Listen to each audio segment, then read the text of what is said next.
Welcome to the Sittin Sportside podcast, where we just go off the track whenever we feel like it. Yes, and welcome into the Sittin Sportside podcast. Mike, James, it's been forever since we really did a podcast, and oh wait, you're not in studio, but still, it's What's still a podcast? It's still good enough. It's still good enough where we could talk about the game this weekend. And first off, Mike, how great was it to be back in the studio for Sittin Sportside Sunday at 11 a.m.?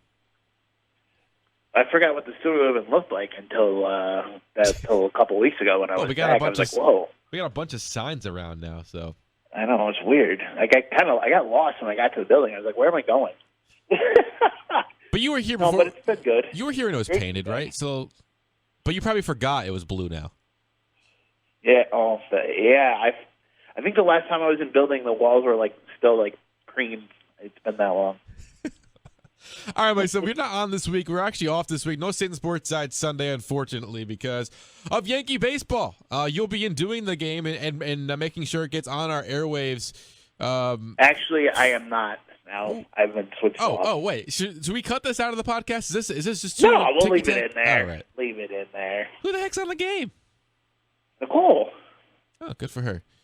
Yeah, God's texted me yesterday and said, you don't have to come in. Yeah, I feel like we have 7 board ops, and 6 of them can only do weekends. Yeah, well, makes our life easier. I'm kidding. I feel like we're stepping up our game there. So good to have all these new hires, and then Nicole, great job for her. She's doing the game 9:30 on Sunday, I believe it's 9:30. Yes, I believe they are in London. Yeah, because we're going to be cut off because of the London coverage. And, Mike, are you excited about this London series? I feel like I've heard Levac and Gods be kind of, shall I say, maybe lukewarm is probably not even accurate. It's probably, I've heard definitely Levac really poo-pooing, like, really, London? I think it's okay. What are your thoughts about this series on the surface? I'm kind of torn because I think it's great for baseball that, hey, we can take this overseas and see if it really works.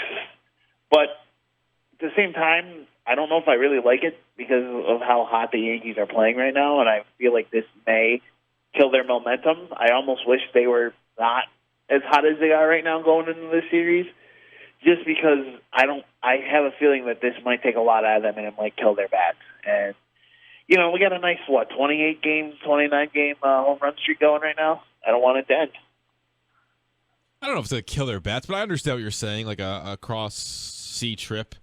We've seen the NFL teams do it, though, and if anything, the way that this ballpark is being hyped up, we saw the Japan ballpark being hyped up a little bit, and there was a decent amount of offense between that Seattle Mariners and Oakland Athletics series earlier in the season. But this ballpark, 85 out to dead center, which means that it's going to be a pretty small park, and you're probably going to see a fair amount of home runs if they're using the same baseballs that are used in the States. Although who knows how what the air is over there, because it is kind of a mucky place sometimes, so it could be a little bit colder. Maybe the ball doesn't travel as much, but still, that it does seem like that because they're going to be inside. It's the Dome, I believe, and it's all turf. So I think by stadium standards, it could still be a heavy offensive series because of how small that stadium seems to be. I'm just afraid that the travel is going to be what kills both teams. Not even just the Yankees. I mean, I want a good series this weekend. I mean, obviously it's Yankees-Red Sox, so right. In theory, should be a good series as it is. But you never know. Yeah, you never know. You never know. But how about this, Mike? They have today, probably a traveling day, obviously. We're recording this on Thursday. I'm thinking they probably left last night. Yeah, maybe. And then they have Friday off, game on Saturday, game on Sunday, and they'll have Monday off. The game on Sunday is earlier, right? Because it's 10 a.m. here, but that'd be 3 p.m. there. Probably fly out Sunday night. They have Monday off. And so it's a lot of time off. And then not to mention, okay, you play 6 games in a row, 2 against the Mets, 4 against Tampa Bay, which Tampa Bay games will probably be pretty important heading into the All-Star break, though. And that means you're going to have additional 4 days off. So it's actually the right time for that in that capacity, right? That's true. I mean, at least when they come back, they have a pretty easy schedule. I mean, the Mets are falling apart, and the Rays, I shouldn't say that because The Yeah, Rays no. are tough, but Yeah, but Mets are falling apart. as we're recording today, it's a 7-game lead over the Rays, but a 9-game lead over the Boston Red Sox, who don't have themselves currently in a wild card position right now. How surprised are you that before the season, I would, if you told me that going into this London series, it'd be a 9-game lead for the Yankees, I would be stoked, but I'd be a little bit surprised. And if you had told me that they were also not in a wild card position, the Red Sox, I would have been a little bit shocked. And to be honest, and I'll let you react to that in just a second here, but to be honest, Mike, like, I honestly feel like this could be a Red Sox team, and before the season I said that there's no chance that it's not Yankees-Red Sox in the playoffs. I do think, obviously, there's going to be some turnaround in the second half, but I really do feel like this could be a team that misses the playoffs. How shocked are you that this is the case on going into the weekend of June 29th, 30th in the London series? I'm extremely surprised. I didn't think Boston was going to be this bad this year. They were one of the best in the history of baseball last year. They are still 6 games over 500, but I feel like saying this bad, I guess qualifies, but they're still a decent team. I'll say that. All right. No, I didn't think they would be 9 games ahead of them. Right. Exactly. Exactly. It's insane. I mean, they were one of the best teams ever last year. And they just dominated everybody, and all of a sudden this year they got off to such a terrible start. And now they're having rebounding. It's just insane. It's absolutely insane, but I have a feeling they're not done yet. And but there's still obviously a long way to go. And I found something out interesting yesterday. Ooh. Vegas apparently, you ready for this one? Okay. Has a bet you can make -155. You get the Yankees, Astros, and Dodgers against the field in the World Series. Wow. I'd probably take And that. when I heard that, I'm like, that's a legit bet because those are the 3 best teams in baseball right now. Yeah. Even though the Astros went through a bit of a cold streak.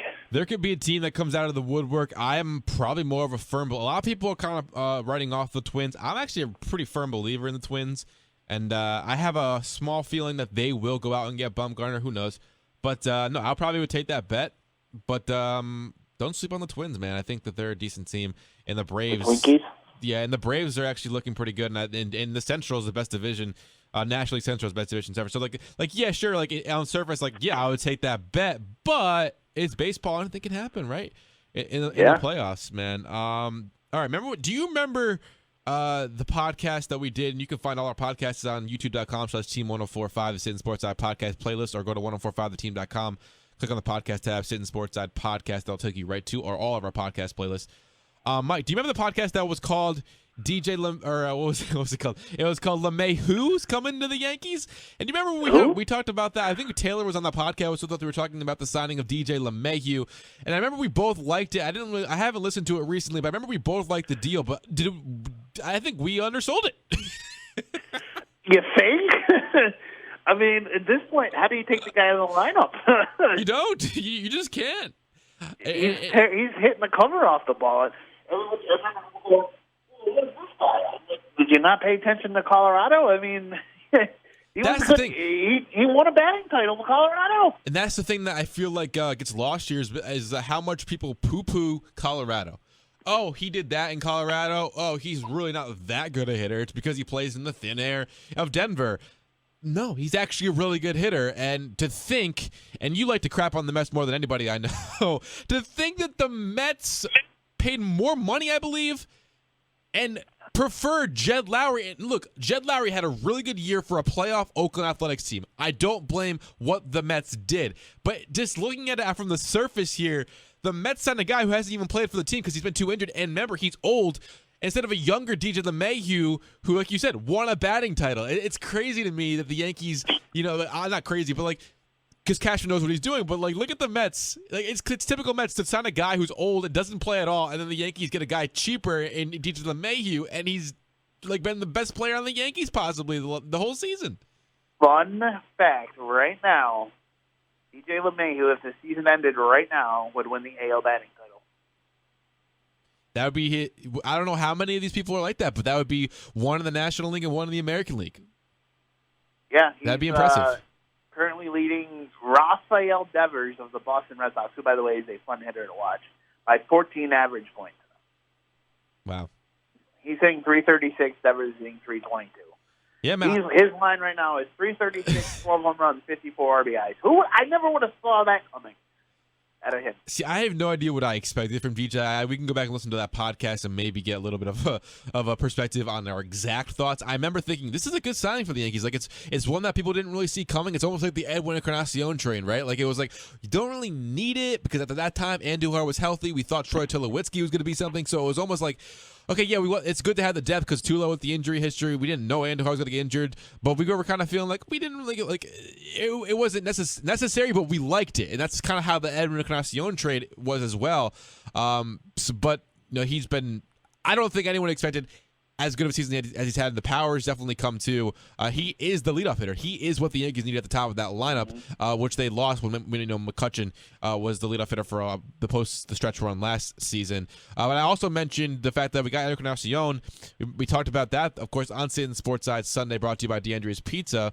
Yeah, what's the deal that we should be promoting here? $7.99 cheese pizzas on Tuesdays. Oh, it's too good. $7.91. Sorry. Too good. Is that really the deal? Oh, man, that's too good of a deal. Yeah. Large cheese pizza, $7.91 on Tuesdays. But we talked about that trade. Now that Stanton's hit the IL again, I don't know how serious of it is. If they didn't have Encarnacion, would he be playing through it? I don't know. The good news is we do have Encarnacion, and now it opens up this thing of, okay, now we can probably DH Voit and put LeMahieu at first if we want to get Urshela's bat and glove in the lineup. I don't love DJ at first base for the one reason of a couple times when I've watched Aroldis Chapman pitch. First off, he pays attention to base runners too much, but there was two instances where he tried to pick off both the times DJ was playing first base, and he threw it away. Don't know if there's anything to do with DJ. It's not his natural position. He plays a really good third base and a really good second base, but I'm just saying it opens up the possibility now that Stanton's on the IL to where you can have all four of those guys in the lineup and still keep Voigt's bat or Edwin Encarnacion's bat in the DH spot. I'm talking about LeMahieu, Torres, Didi, and Urshela. Are you surprised that they recalled Tauchman and not Frazier? Part of me was, and part of me wasn't. Here's the reason why I wasn't surprised. I don't think you want to bring him up and possibly, quote-unquote, ruin his value. And what I mean by that is if you bring him up to the major leagues, there's more of a spotlight on him. They're still going to be watching him in the minor leagues, but there's more of a chance he can mash down there, and he's going to get everyday playing time to prove how good of a player he is as opposed to coming up and not playing every single day. Tauchman's also shown that he can play. He's a better defender probably than at this juncture, especially the way the publicity that Frazier's gotten, and he deserves it, based on the time that he gave. A lot of people kind of forget the first 2 months of the season, month and a half of the season, that he was really good for the Yankees, at least serviceable enough, and he's also a left-handed bat. Tauchman actually surprised me. When we first got him, I went, "Who is this guy?" And he played really well. Right, and I don't think I don't think we can undersell the left-handedness because I feel like that they really feel like they need another left-handed bat. You can never have enough lefties in your lineup at Yankee Stadium. All I have to say. Well. They don't have as many, man. They don't have as many, right? And of course, the better defense, I think is part of it too.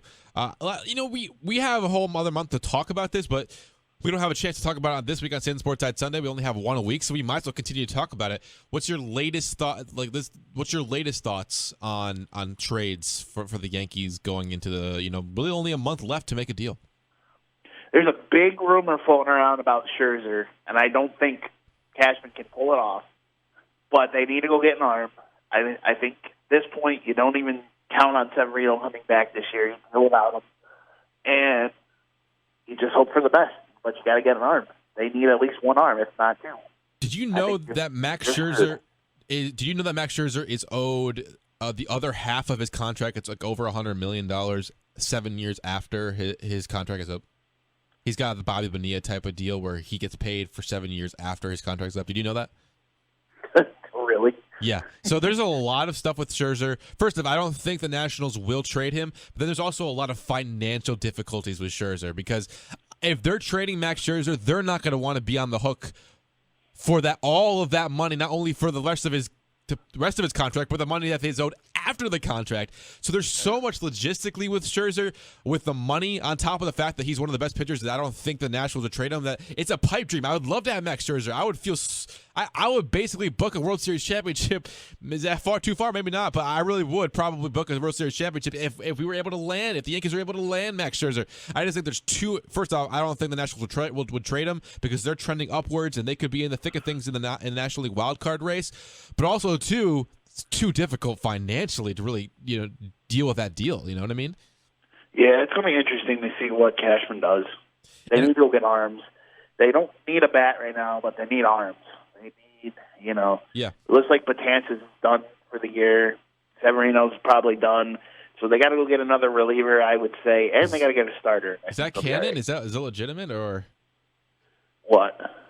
Like I didn't hear that they were done. I mean, what have you heard that I haven't? I mean, at this point, it doesn't sound like either of them are going to be back. I haven't heard anything on either of them. More pessimistic at this about. point, I'm counting on them both being out. I'm more pessimistic about Betances. Severino, I think we've heard that there's still some hope that he gets back by August, which is fine. But I agree with you. You can't bank on it, but at the same time, I'm not going to lose hope. I'll pitch you on two pitchers, and they're both from the Arizona Diamondbacks. I would pitch you on Zach Greinke and Robbie Ray. I like both of those guys as potential options for the New York Yankees. They're guys that people aren't really talking about. I don't think either of them are rentals. Maybe I'm wrong about Robbie Ray. I don't think Zach Greinke is. There's still probably money attached to him as well. That's probably pretty expensive, but I would pitch you on that. It keeps Frazier out of the American League East because it seems like the one guy right now that is being talked about as a guy that they would trade Frazier for is the Blue Jays, and I've said this countless times. I would not want him to stay in the division, especially with how talented that Blue Jays team will be at some point. And his bat in the middle of that lineup around Guerrero and Biggio and Bichette and all those guys. I would not like to see that for as many how many years it would be. Don't forget 5 years. Ward Escorial Jr. Oh my God! Right, yesterday. That home run he hit last night. Ooh, ooh. So I would like that. Would you like Greinke, Ray? Like, is that a good deal? Would you think that the Yankees could pull that off? I would love Greinke. I've wanted Greinke since he was in Kansas City. It's a long time. I mean, what's scary? Greinke's been around. I got to look up. This is bothering me. Greinke feels like he's been around for like 20 years. I would say early, mid-2000s. I think that's probably close. I would say 16. 2000s, I think. 16 too much. He's probably like 13 or 14. He's been around 15 years. All right. Yeah. 2004. And he's still a really good pitcher. I think that's a name that I really haven't heard from. I think a team to kind of look out for is possibly the Miami Marlins. I think is another team that people aren't really talking about. They have some decent starting pitching, and I know that they won't trade the young guys. Not sure that the Yankees would want a young guy because they want a proven veteran, which they don't really have. But they do have a surplus of pitching, and if they're willing to give up maybe one of their young guys to get more young guys, like a Caleb Smith, the former Yankee, I don't know if the Yankees would do that, but at the same time, like if the Marlins are willing to give up a pitcher because they have a low key good rotation, and they can't start more than 5 people per week. I guess they could, but they won't. And eventually, so if you could trade, someone like Caleb Smith, I don't know what the injury is to Pablo Lopez. If they want to move on from Trevor Richards, that's a low key guy that maybe you might not have to give up as much for. Maybe you don't have to give up a Frazier for one of those guys. Although they are really so controllable, and they are, to that extent, they probably won't be traded because of how controllable they are and how long they will last. That and like I said, the value probably isn't as high. So maybe I'm talking myself into a corner here, but. And I think don't sleep on the Yankees and Mets making a deal. What do you think about that? Can we get Wheeler or Syndergaard? I mean, I think there's more of a chance. This is surprising to me as I'm saying it. I think there's more of a chance that they get Syndergaard than they do get Wheeler. Yeah, I would think so. I mean, I would simply because I don't think Cashman really wants to trade for an expiring contract. I think the only expiring contract he would trade for is Bumgarner, and I don't think they'll be able to get that done because I think the Twins will offer more. Yeah. I would love to see Syndergaard in pinstripes. I mean, I've seen him in person. He's huge. Oh, yeah, you have, yeah. Yeah. Right, I got one last thing. Back to the London series before we give our prediction on the series. Did you see the video of the I believe they're all British people, but of them learning this thing "Take Me Out of the Ball Game"? No. It's so funny. Try to look it up. Like they're singing it. It's like apparently there's volunteers that offered to learn it, and they mess it up by the end. It's actually kind of funny. Like I laughed watching it. I will be watching this when I get off. We're done with this now. Maybe I'll pull. No, I can't. So right now it looks like I think it's Tanaka Porcello, and I don't think the Yankees have announced the Sunday matchup, but I believe Eddie Rodriguez for the Red Sox. So one left-hander, one right-hander for the Red Sox against the Yankees with Tanaka, the primetime performer he is, going on Saturday. It seems like they have Paxton scheduled for the first game back in New York against the Mets at Citi Field, which means what? J. Happ possibly for Sunday or CC. I don't know what the plan would be. But let's predict the games. Do you think the Yankees will sweep it? Will be a split, or maybe I doubt it. But us Yankee fans will predict the Red Sox sweep, 2-game sweep. But what's your predictions for this Sunday, the London Classic? I don't know what are they calling it, the London Series of this weekend, Yankees-Red Sox. I'm gonna say split. They take Saturday, lose Sunday. That's my. I kind of agree with you there. I really hope Tanaka pitches well over there. I feel like it's probably going to be a decent amount of family for Xander Bogaerts there, from the Netherlands and or Curacao, right? Or yeah. Yeah. Both? Yeah. I don't know. I feel like he's played for the Netherlands before. Maybe I'm wrong on that. A lot of family there. Maybe Didi will get a lot of family. But I really think that Tanaka pitching in another foreign place, like I know it's not close to Asia, but it just kind of feels like it's kind of fitting that a foreign pitcher, pitching on another foreign turf. Kind of is fitting in a weird way to me, and I think he'll do a good job. You know what I mean? Because I think Tanaka pitches well Saturday. They win. There's more of a chance to me that there's like some Japanese folk in London or who are like, oh, that's closer than if we have to fly to the States. Maybe I don't know that could be good for Tanaka. There might be a lot of Japanese people at the game. Maybe I'm overthinking it, but I think that will be not about the reason, but I think he'll show out for those people. And I agree with you. I don't know who's pitching on Sunday, but if it's Happ, I really hope he shows us he can pitch well against Boston. But my confidence in him is so shaky. I think he's got some Jekyll and Hyde stuff going on because he's been really good at times, but he's also been really bad. Yeah, he's been pitching better of late, but it'll be interesting to see what happens this weekend. So I'll say and part of me would rather Saturday or Sunday. And part of me would rather see CeCe, quite frankly, but we'll see. Yeah, the big guy. All right, Mike. Sunday, July 7th. Yes, sir. But first, July 4th. Oh, that's right. That's right, Sports, baby. sports. Little Sittin Sportside Thursday, but it's actually Big Board Sports, so that would be fun for us to be on, to tune into that on 104.5 The Team, and then of course go to 104.5theteam.com. As always, our Sittin Sportside podcast is available there. Mike, download the free 104.5 The Team app too, folks. Yeah, don't forget. That's the easiest thing to do. You just download the app, and then everything's so easy for you. Everything is there on the click of a button. It's a great app. It's a great app. Mike, thanks for talking to me this morning. I was bored here, and I'm glad you got it. You called in. Like I wasn't expecting it. You called in. You called in to report an accident, and I said, "Heck, let's do a podcast." All right, buddy. I'll talk to you. I'll see you July 4th. July 4th, and happy Yankee baseball, baby! Live from London. Enjoy the games on 104.5 The Team, and of course, thank you for Sittin Sportside right here on 104.5theteam.com.